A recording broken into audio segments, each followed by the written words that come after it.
Chapter 1. The Whisper in the Dark. The rain fell heavily over Silver Lake, the drops creating a sinister rhythm as they hit the dirty windows of the old buildings. The streetlights cast long, distorted shadows on the deserted streets, revealing just enough to fuel paranoia. Inside Detective Jake Malone's office, the atmosphere was equally grim. The walls were adorned with newspaper clippings and photos of crime scenes, each telling a story of pain and mystery. Jake Malone, a middle-aged private detective, slumped in his worn leather chair, holding a glass of whiskey. His dark hair was starting to gray, and the wrinkles on his face spoke of sleepless nights and tough choices. He took a slow sip, feeling the warmth of the alcohol travel down his throat as his tired eyes watched the rain outside. The shrill ring of the phone broke the silence, startling Jake. He set the glass on the desk and answered. "Malone," he said, his voice rough from years of smoking and drinking.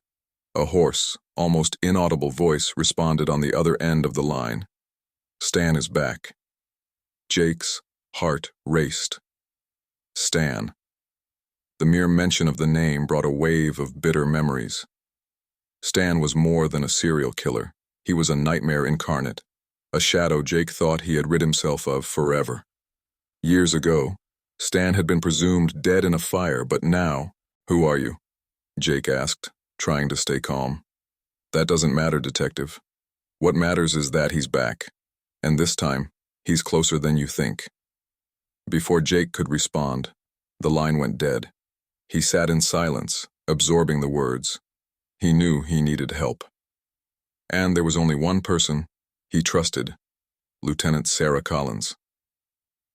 Sarah Collins was a police officer known for her determination and integrity. With her piercing green eyes and brown hair always tied in a tight bun, she commanded respect. Sarah and Jake had a history together, a friendship forged in moments of crisis and a partnership based on mutual trust. Jake grabbed his coat and stepped out into the rainy night. The streets of Silver Lake were deserted, except for a few hurried figures seeking shelter. He got into his black sedan, a car that had seen better days, and drove to the station. When he entered the building, Sarah was there, working late, as always. She looked up, and upon seeing the expression on Jake's face, she frowned. "Jake, what happened?" she asked, putting the papers aside. "I got a call," he replied, sitting down across from her. "They said Stan is back." Sarah was silent for a moment, her eyes assessing Jake. "That's impossible. He died in that fire. We both saw it." "I know, but the voice sounded right. And if it's true, we need to be prepared." Sarah nodded, her eyes narrowing in determination. "All right. We'll investigate this together. But Jake, we need to be careful. If Stan really is back, he won't make the same mistakes twice." Jake agreed, knowing she was right. They were about to enter a deadly game of cat and mouse, and this time, Stan had the advantage of surprise. But Jake was determined to solve this case, no matter the cost. The night was far from over, and the whisper in the dark was just the beginning. The rain continued to fall, as if the city was weeping for the shadows about to be revealed. And deep down, Jake knew this would be the most dangerous hunt of his life. Chapter 2. The Return of a Ghost. The first light of dawn struggled to pierce the dense clouds covering Silver Lake, giving the city a dull glow. Jake Malone felt the weight of the few hours of sleep as he headed to the station to meet Sarah Collins. The return of Stan haunted his thoughts, and he knew every second counted. Sarah was waiting for him in the conference room, a large map of the city spread out on the table. Her green eyes were marked by dark circles, but her expression was one of pure determination. "Good morning, Jake," she said without looking up from the map. "I thought it would be useful to review the locations of Stan's past crimes. Maybe he left something we missed before." Jake nodded, approaching the table. The map was marked with red dots, each representing one of Stan's victims. The pattern was clear, but the logic behind it still eluded them. Something's different this time, Sarah. I feel it. He's playing with us. Sarah looked up, a glint of challenge in her eyes. Then we need to be smarter. What do we know so far? Before Jake could respond, a young officer entered the room, holding an envelope. Detective Malone, Lieutenant Collins. This just arrived for you, he said, handing the envelope to Sarah. Sarah carefully opened the envelope. Inside was a single sheet of paper with a typed message. You think you know me, but you've barely scratched the surface. Prepare for the revelation. S. Jake felt a chill run down his spine. Stan was not only back, but also directly challenging them. This is a game to him, Jake murmured. A game he thinks he can win.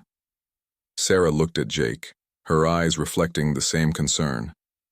We'll find out what he wants to show us.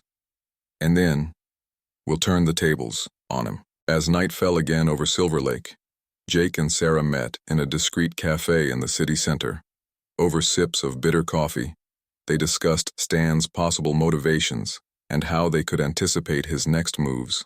Sarah, do you think Stan had help? Jake asked, his eyes fixed on the steam rising from his cup. I always felt he couldn't have done it all alone. Sarah pondered for a moment before answering. It's possible. But who would be crazy enough to help someone like Stan? Before Jake could respond, his phone buzzed. He picked it up, seeing a message from an unknown number. Millbrook Street, 47. Come alone. You won't want to miss this. Jake showed the message to Sarah, who frowned. It looks like a trap, she said. It definitely is, Jake replied.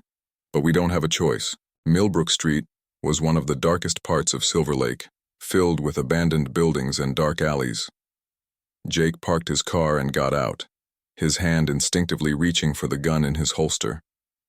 Building number 47 was in ruins, its windows broken, and the door ajar. Jake entered cautiously, the darkness swallowing him.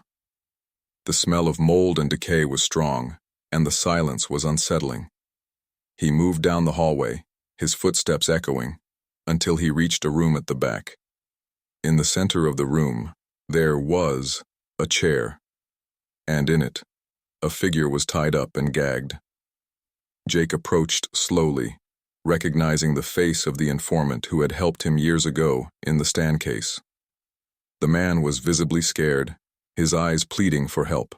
What the hell happened here? Jake muttered as he untied the man.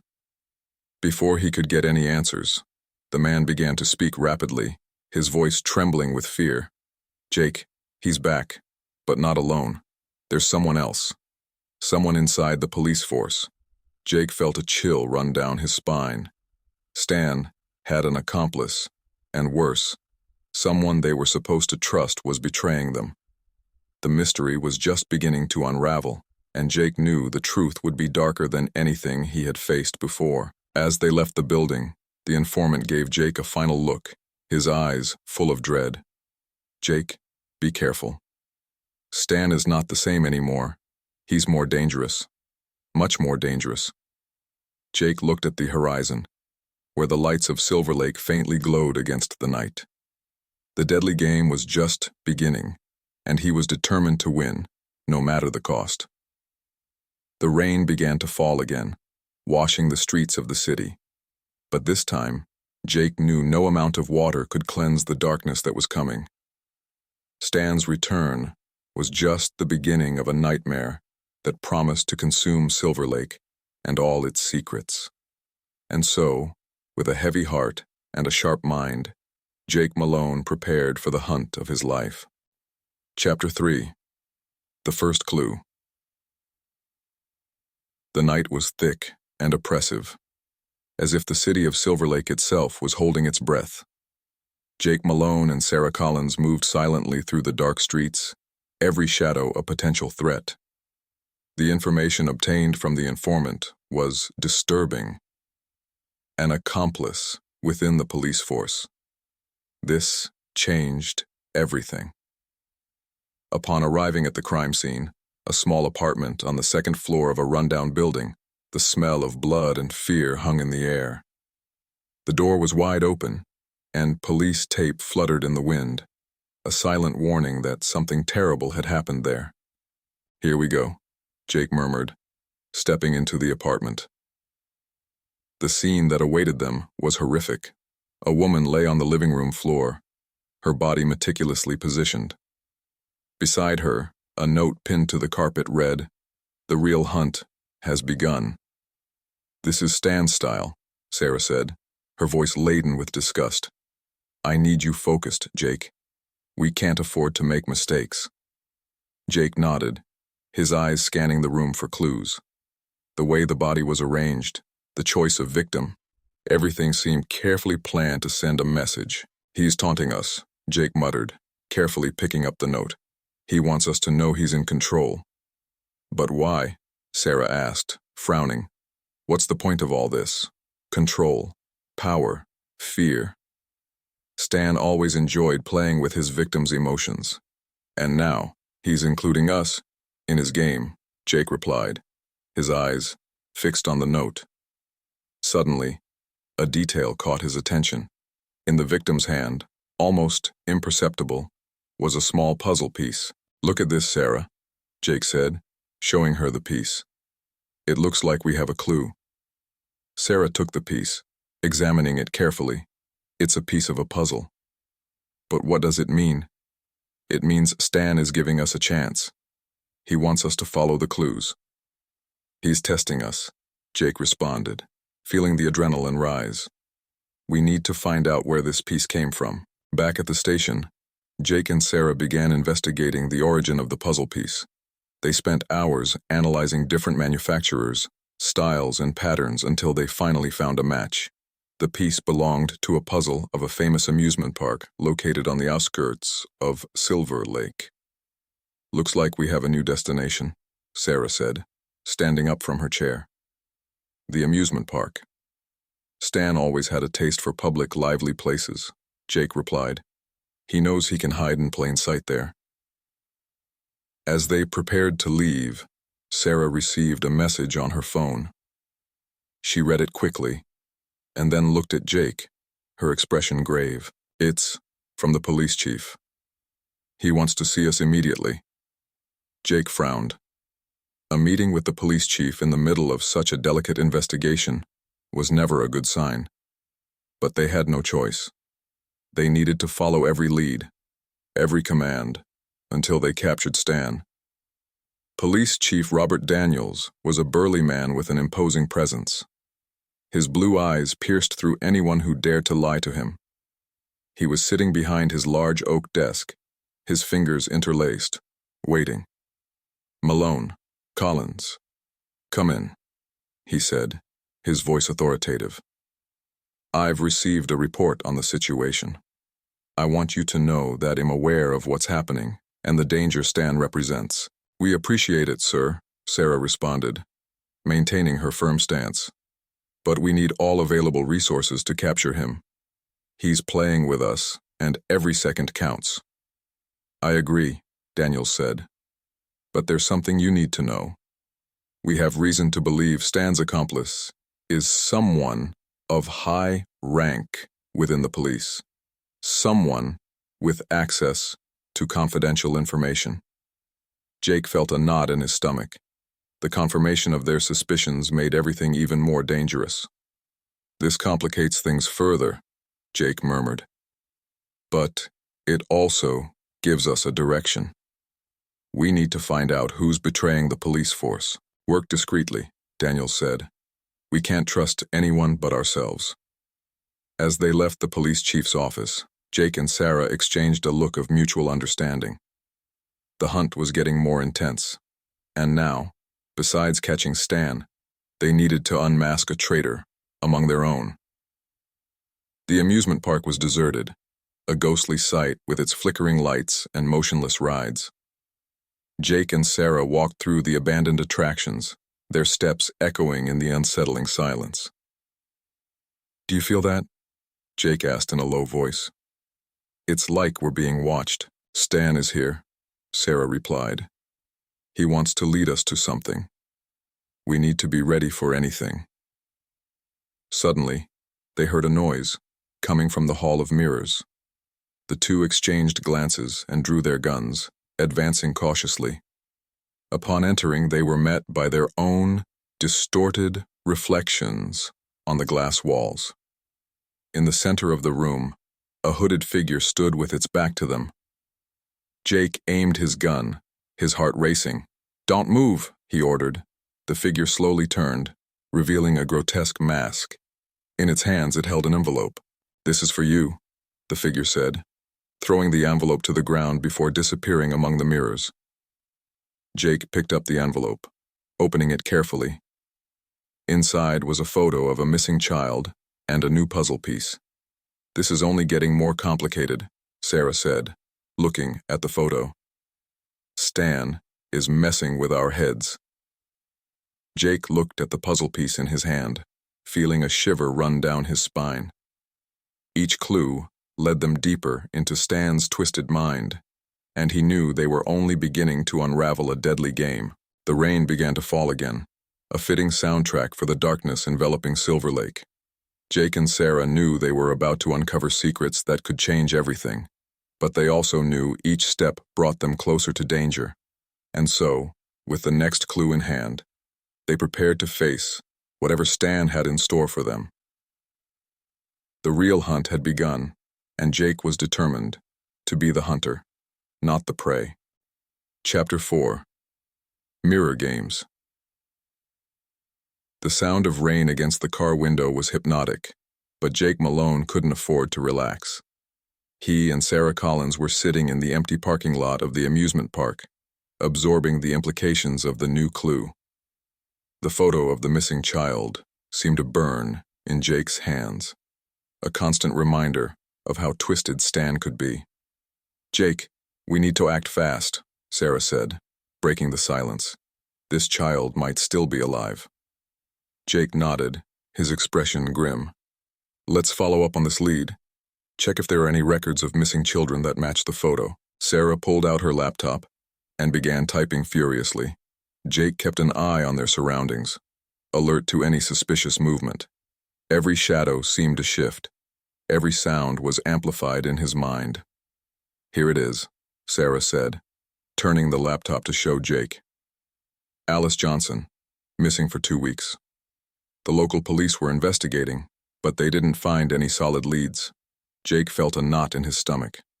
A missing child, and Stan was involved. This added a new layer of urgency to the situation. "We need to talk to her parents," Jake said, standing up. "They might have information the police missed."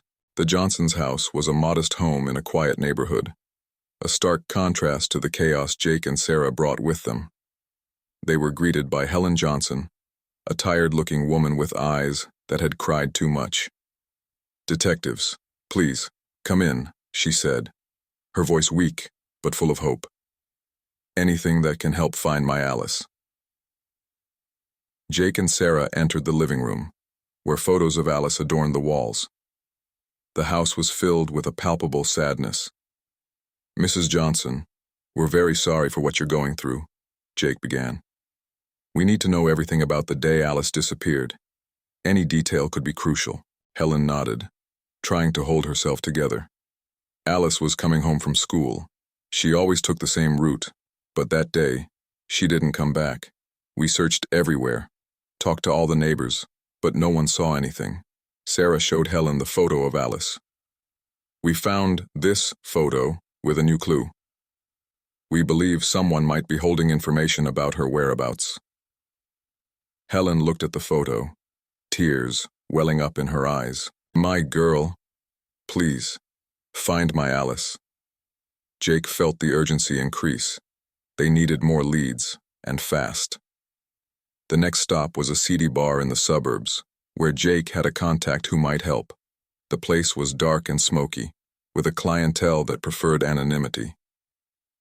At the back, Jake spotted his informant, a nervous man known as Freddie. "Freddie, I need information about Stan," Jake said, sitting down next to him. "And fast." Freddie glanced around. visibly uneasy. Jake, you know messing with Stan is a death wish, but I've heard some things. They say he has an accomplice, someone in the police, and they're using kids for some kind of experiment. Experiment? What kind of experiment? Sarah asked, leaning forward. Freddie shook his head. I don't know, but I've heard they're messing with the kids' minds, trying to create some kind of perfect soldier. Jake and Sarah exchanged horrified looks. Where are they doing this? Jake pressed. There's an abandoned warehouse near the docks. I heard that's where they're hiding out, Freddie replied, his voice trembling. But be careful, Jake. They're dangerous. Jake nodded, throwing some bills on the table. Thanks, Freddie. Stay safe. The warehouse at the docks was dark and silent, a monolithic structure straight out of a nightmare. Jake and Sarah entered with their guns drawn, their footsteps echoing on the concrete floor. Stay sharp, Jake murmured. This could be a trap. They advanced cautiously, checking every corner and shadow. At the back of the warehouse, they found a partially open steel door.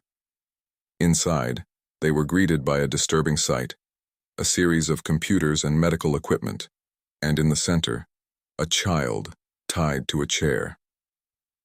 Alice.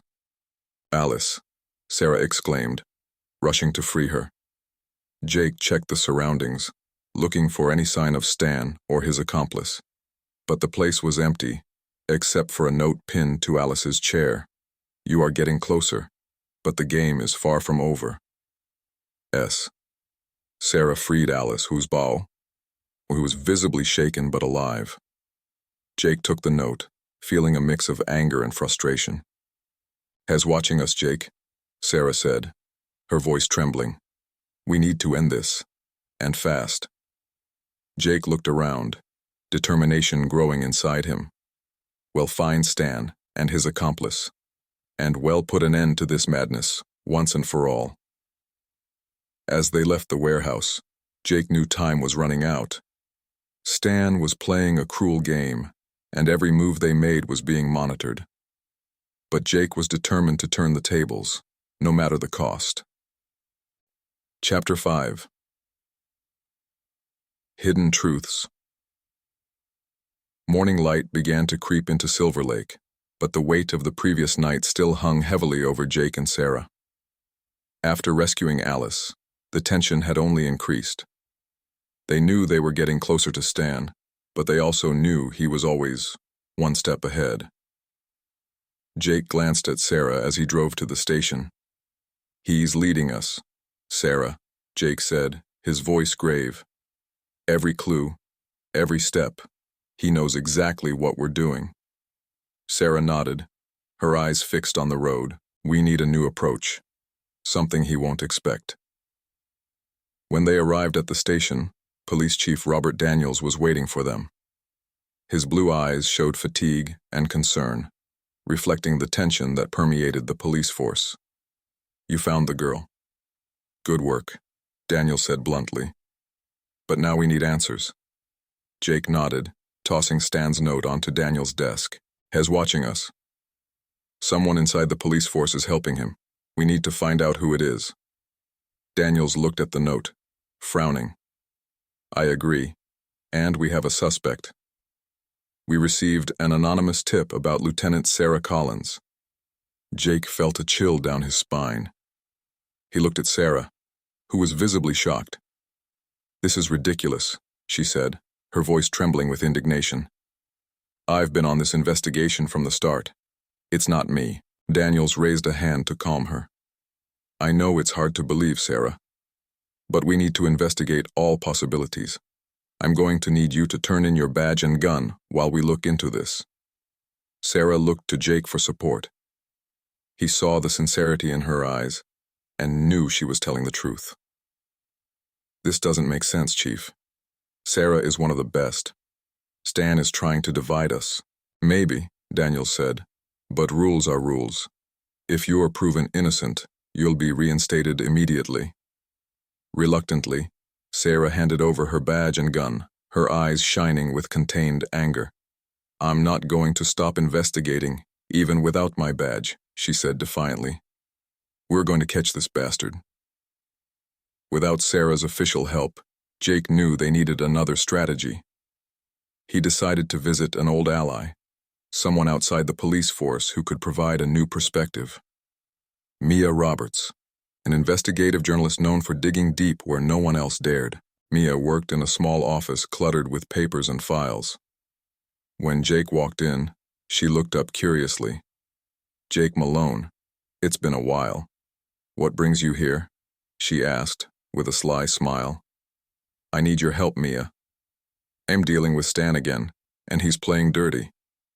I need someone who's not on his radar. Mia raised an eyebrow, intrigued. Stan. I thought he was dead. This is going to be quite a story.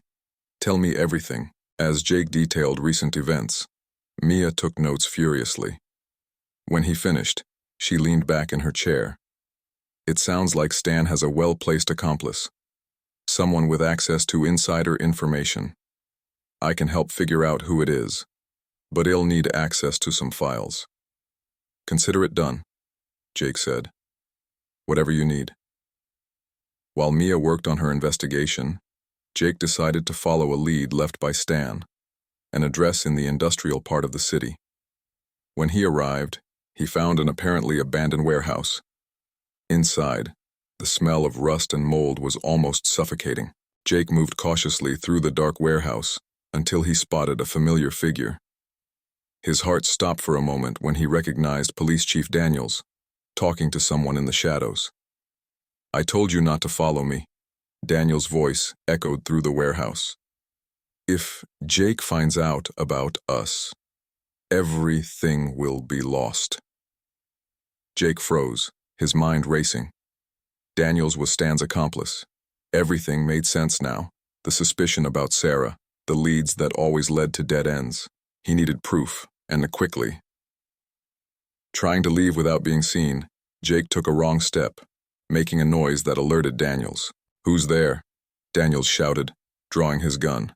Jake hid behind a pile of crates, his heart pounding.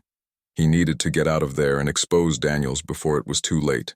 With a swift move, he bolted from the warehouse, hearing gunshots echoing behind him. Back at Mia's office, Jake was breathless but determined.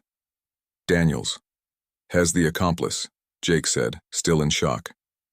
I saw him at the warehouse talking to someone. He knew everything. Mia looked at him, her eyes wide. This is huge, Jake. We need concrete proof. We need to set a trap for him, Jake replied, his mind already formulating a plan. We need to make him confess. With Mia and Sarah's help, Jake set up a trap for Daniels. They arranged a meeting at the same warehouse, with Mia ready to record everything. When Daniels arrived, Jake stepped out of the shadows, confronting him. It's over, Daniels. I know everything, Jake said, his voice firm. Daniels smiled coldly, drawing his gun. You were always a good detective, Jake, but you never knew when to quit. Before Daniels could shoot, Sarah appeared behind him, disarming him with a swift move. Surprise, she said, as Mia emerged from the shadows, recording everything. Daniels tried to fight, but he was surrounded. Jake approached, picking up the fallen gun. It's over, Daniels. You're under arrest. With Daniels arrested and the truth revealed, Jake knew the battle against Stan wasn't over, but at least they had eliminated the traitor among them. Good job, Jake, Sarah said, putting a hand on his shoulder. Now, let's get Stan. Jake nodded, looking towards the horizon. Silver Lake was far from safe, but at least now they had a real chance of bringing peace to the city. Chapter 6. The Killer's Game. The arrest of Daniels was a devastating blow to Stan, but Jake Malone knew the fight was far from over. Stan wasn't just a criminal, he was a master of mind games. With Daniels out of the picture, Stan would become even more dangerous. Jake could feel it in the air, a nearly palpable tension seeping through the city of Silver Lake. Jake and Sarah Collins were back at the station, this time with a trusted team around them. The goal was clear: capture Stan before he could claim more victims. The next step was to understand his motivations and predict his movements. "Jake, we need a new approach," Sarah said, breaking the silence that hung over the meeting room. "Stan is becoming bolder. He wants our attention, wants us to follow his clues. We need to turn the game against him." Jake nodded, his eyes tired but determined. "I agree. Let's review all of the locations of his previous crimes. Stan likes to leave clues but also revisits his works from the past. Maybe there's a pattern we've missed before." The team began to review the files of Stan's previous crimes. Photos, reports, and maps were spread across the table.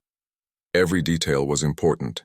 Every piece of the puzzle needed to fit. Mia Roberts, the investigative journalist, was also present. Her sharp gaze scanned the documents with almost surgical precision. "Here," Mia said, pointing to a map. "Notice how the crime scenes form a pattern. It's almost like he's drawing something, maybe a route or a message." Jake looked at the map, trying to decipher the enigma. "If we follow this line, it leads to the city center. A busy place, full of potential victims. Stan is planning something big." While the team worked feverishly, Jake received a notification on his phone. It was a video sent from an unknown number. He opened the file, his face contorting in horror. In the video, Stan was in an abandoned location, an old factory that Jake immediately recognized. He was holding a photo of Jake, Sarah, and Mia, with a sadistic smile on his face. "You think you're in control, but you're just following my rules. Let's see how much you really care about this city. It'll give you a chance to find me. Come alone, or more people will die." 7th Street, number 89. "You have until midnight." Jake gripped his phone tightly, his blood boiling with anger. "He's playing with us, but now we have a location." Sarah placed a hand on Jake's shoulder, her eyes serious. "We need to be smart about this. We can't walk straight into a trap." Jake agreed, but he knew they had no choice. Stan was forcing their hand, and any hesitation could cost more lives. 7th Street, number 89, was an abandoned factory on the outskirts of Silver Lake. The place had a sinister look, with its broken windows and graffiti-covered walls. Jake, Sarah, and Mia arrived at the location just before midnight, with guns drawn and hearts pounding. "Stay alert," Jake said, leading the way. "Stan may have prepared something for us." They advanced carefully through the dark factory, each step echoing in the vast, empty space. In the center of the factory, they found a circle of lit candles, and in the middle, a note pinned to the floor with a knife. Jake picked up the note, his hand trembling with rage. "Welcome to my final game. If you want to save Silver Lake, follow the clues. Start where it all began." Sarah frowned, trying to decipher the riddle. Where it all began. That could mean anything. We need more information. Mia looked around, her eyes shining with an idea. "Jake, I remember an old report about Stan's first crime. It was at an abandoned orphanage on the outskirts of the city. It could be that." Jake nodded, feeling a glimmer of hope. "Let's go there. But we need to be quick. Stan is watching us, and every second counts." The orphanage was shrouded in darkness, a structure forgotten by time and the city. Jake, Sarah, and Mia entered cautiously, their eyes alert to any movement. The place was in ruins, with peeling walls and broken furniture scattered across the floor. As they advanced, they heard a subtle sound of something dragging across the floor. Jake signaled for everyone to be silent and follow the noise. They reached a room where they found Stan, sitting in a chair, a sinister smile on his face. "You're smarter than I thought," Stan said, standing up slowly. But the game isn't over yet. Jake pointed his gun at Stan, his eyes full of determination. It's over for you, Stan. It's time to pay for your crimes. Stan laughed, a cold and disturbing sound. Not so fast, Detective. I always have a card up my sleeve. Before Jake could react, Stan pulled a lever, and the floor beneath them began to give way. Jake, Sarah, and Mia fell into an underground room, the impact leaving them dazed. As they tried to get up, they noticed they were surrounded by old televisions, all turned on, showing different angles of the factory. Stan appeared on one of the screens, the sadistic smile still present. Welcome to my real game. You have exactly 1 hour to get out of this room before everything explodes. The keys are scattered around, but finding the right one will be a challenge. Jake looked around, feeling the urgency increase. They needed to find the keys and get out before it was too late. With renewed determination, they began to search the room, knowing every second counted. Well, get out of here, Jake said, his voice firm. And then, well end Stan, once and for all. Time was running out, but Jake and Sarah's determination had never been stronger. They knew they were facing a formidable enemy, but they also knew that together, they could overcome any challenge. The hunt was far from over, but victory was within reach. Chapter 7. The Trap. The underground room where Jake, Sarah, and Mia found themselves was a labyrinth of metal and concrete, filled with traps that Stan had carefully prepared. The constant ticking of an invisible clock echoed, a cruel reminder of the time slipping away. Jake took a deep breath, his eyes scanning the room for any clues. We need to stay calm. Stan wants us to panic, he said, trying to infuse confidence into his words. Mia, searching a corner of the room, found a hidden panel. Opening it revealed a series of keys, all numbered. Here are the keys, she said, showing them to the others. But which one is the right one? Sarah approached the panel, observing the keys closely. Stan said it would be a challenge. There's probably a clue around here. Something he left to guide us. As they searched, Jake found an inscription on the wall, barely visible in the dim light. To find the right key, remember where it all began. The date that changed everything will reveal the way. Jake frowned, trying to recall the date of Stan's first crime. That date was etched into his memory like a scar. October 23rd, 2015, he murmured, searching for the key with the corresponding number. Sarah found key number 23 and handed it to Jake, who inserted it into the lock. With a satisfying click, the door opened, revealing a dark corridor ahead. We did it, Mia said, relieved. But we're not out of danger yet. The corridor led to a staircase that climbed back up to the factory. When they reached the top, they were met by Stan, who was waiting for them with a sarcastic smile. Congratulations, you've survived. But the game isn't over, he said, holding a detonator in his hand. Jake pointed his gun at Stan, his eyes filled with determination. It's over, Stan. There's nowhere left to run. Stan laughed, a cold sound that echoed through the factory. You really think it ends here? There's always another level, another trap. Before Jake could react, Stan pressed the button on the detonator. Explosions echoed through the building, and the factory began to collapse. Jake, Sarah, and Mia dove to the ground, trying to shield themselves from the debris. With the factory collapsing around them, Jake knew they had to get out quickly. He helped Sarah and Mia to their feet, and together, they ran towards the exit. We can't let him escape, Sarah shouted, looking at Stan, who was disappearing into the darkness. Jake nodded, his face set with determination. Sarah, get Mia out of here. He'll go after him. Sarah hesitated for a moment, but knew Jake was resolute. Be careful, Jake, she said, before pulling Mia towards the exit. Jake ran through the collapsing labyrinth, following Stan's steps. The sound of explosions and the building coming down around him was deafening, but he kept his focus. Jake finally caught up to Stan in a machine room, their eyes locking with fierce intensity. "This ends now, Stan," Jake said, pointing his gun.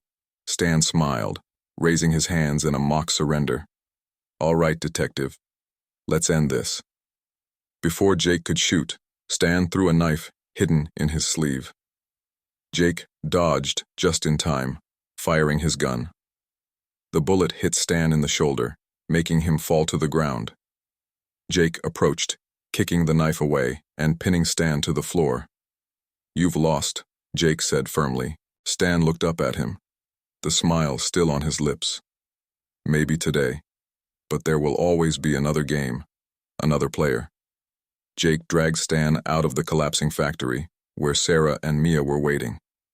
Police and firefighters were already on the scene, trying to control the chaos. "You got him," Sarah said, relieved. Jake nodded, handing Stan over to the officers. "It's over, at least for now." With Stan finally in custody, Jake, Sarah, and Mia could breathe a little easier. They knew their work was far from over, but this chapter was finally closed. As night enveloped Silver Lake, Jake felt a new determination grow within him. He knew the city still had many dark secrets, but he was ready to face them, one by one. And so, under the dim streetlights, Jake, Sarah, and Mia prepared for the challenges ahead, knowing that together they could face anything. Chapter 8. The Final Encounter. News of Stan's capture spread quickly through Silver Lake, bringing a rare moment of relief to a city accustomed to darkness. But for Jake Malone, Sarah Collins, and Mia Roberts, the feeling of triumph was temporary. They knew Stan had accomplices, and that danger still lurked. Jake was in his office, staring out at the streets through the window. The moonlight illuminated the city, casting shadows that seemed to dance with a life of their own. He was interrupted by a knock on the door. Sarah entered, followed by Mia. "Jake, we found something," said Sarah, handing him a file. "We uncovered records of communication between Stan and an unknown contact. It looks like he was planning something bigger, something that didn't end with his capture." Jake opened the file, his gaze intensifying as he read. "He mentioned an Operation Eclipse, says everything was leading up to this. We need to find out what it is and how to stop it." Mia stepped closer, placing more documents on Jake's desk. "I did some research. Apparently, Operation Eclipse is linked to an event happening tomorrow night. A major underground auction at the docks. This could be our chance to end it once and for all." Sarah nodded, her eyes determined. "We need to act fast. If Stan was involved, this could be more dangerous than we imagined, and we don't know who else might be behind this." The following night brought a palpable tension. Jake, Sarah, and Mia infiltrated the auction, blending in with the crowd of criminals and shady figures. The location was a large industrial structure, dimly lit with an eerie glow. "Stay alert," Jake murmured, scanning the faces around them. "We need to identify the organizer and find out what they're selling." The auction started with common contraband, but quickly escalated to something more sinister. Jake felt a chill as a series of experimental weapons and technological devices were displayed. "This is much bigger than we thought," Mia said, documenting everything with a hidden camera. "They're arming a network of terror." Sarah was about to respond when she noticed a familiar figure on stage. It was Daniels, the ex-police chief and Stan's accomplice. He was coordinating the auction, clearly in a position of power. "Daniels is here," Sarah said, her voice boiling with anger. "We need to get him." Jake, Sarah, and Mia moved cautiously toward the stage. Meanwhile, Daniels continued to speak about the grandeur of Operation Eclipse. "We are on the brink of a new era," Daniels said, his eyes gleaming with fervor. "With these weapons we will control the city, and eventually the country. Jake couldn't wait any longer. With a swift movement, he advanced, drawing his gun. "It's over, Daniels," he shouted, his voice echoing through the warehouse. "You're all under arrest." The room erupted into chaos. Daniels tried to flee, but Sarah was quicker, grabbing his arm and pinning him down. "You're finished, Daniels," she said, cuffing him. "You're going to pay for all your crimes." As Daniels was led away by the arriving police officers, Jake looked around, seeing the confused and frightened faces of the other criminals. "This is just the beginning," Jake said firmly. "We're going to dismantle this operation piece by piece." With Daniels and several accomplices in custody, Operation Eclipse was exposed and halted. Silver Lake was safe, at least for now. Jake, Sarah, and Mia gathered at the station, exhausted, but relieved. "We did good work," Mia said, smiling at the others. "We stopped something terrible." Jake nodded, but his expression was somber. "We know there will always be more dangers, but as long as we stick together, we can face anything." Sarah placed a hand on Jake's shoulder, her eyes shining with determination. "Well, keep fighting, for Silver Lake and for all the victims. We won't let the darkness win." The days that followed brought a rare period of calm to Silver Lake. The city, still shrouded in shadows, seemed to breathe a little easier knowing those behind Operation Eclipse were behind bars. Jake Malone, Sarah Collins, and Mia Roberts knew their work was far from over. But in that moment, they felt a sense of accomplishment, a victory against the forces threatening their city. And as they watched the sun rise over Silver Lake, they knew that no matter what the future held, they would be ready to face it together. Because in the end, light always finds a way to penetrate the darkness. The hunt had ended, but the vigilance would continue. Silver Lake could sleep a little more peacefully, knowing its guardians were always on the lookout, ready to defend the city against any threat.